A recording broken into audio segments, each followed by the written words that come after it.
And the point he's making here is, وَإِذَا خَذْنَا مِيثَاقَكُمْ, when we took the covenant from you, and we raised the mountain of Tur above you, خُذُوا مَا آتَيْنَاكُمْ بِقُوَّةٍ, hold on to what we have given you with great might. These are the words of Allah when the mountain was hovered above them, right? Or it was collapsing, about to collapse on top of them.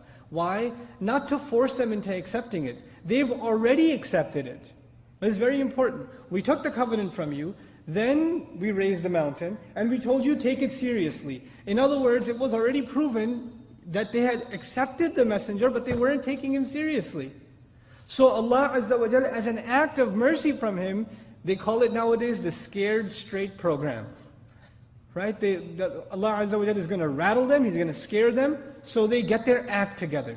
Nothing else seems to get them to fix their behavior, so perhaps this event, if nothing else will solve the problem, this should solve the problem. So Allah tells them, خُذُوا مَا آتَيْنَاكُمْ بِقُوَّةٍ, hold on to what we have given you with might. Now the other thing also that's kind of interesting in the imagery of the ayah is, when there's an earthquake, or something heavy is about to hit, or something like that, people grab onto something. Right? You want to grab onto something? Grab onto what we have given you, the book, that'll protect you. خُذُوا مَا آتَيْنَاكُمْ بِقُوَّةٍ. Then he says, وَاذْكُرُوا مَا فِيهِ. Very important. He gives them the formula for how do you hold on to it with great might. He says, وَاذْكُرُوا مَا فِيهِ, and make mention of what is in it. Zikr in Arabic is two things, to remember something and to mention something. So both of those apply here.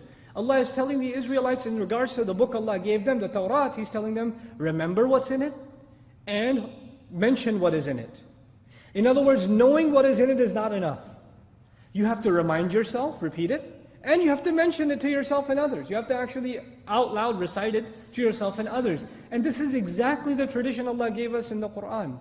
What do we do every time we make salah? We fulfill اذْكُرُوا مَا فِيهِ, reminding yourself and mentioning what is in it, what Allah has given us. He says at the end of all of this, لَعَلَّكُمْ تَتَّقُونَ, so that all of you may attain taqwa.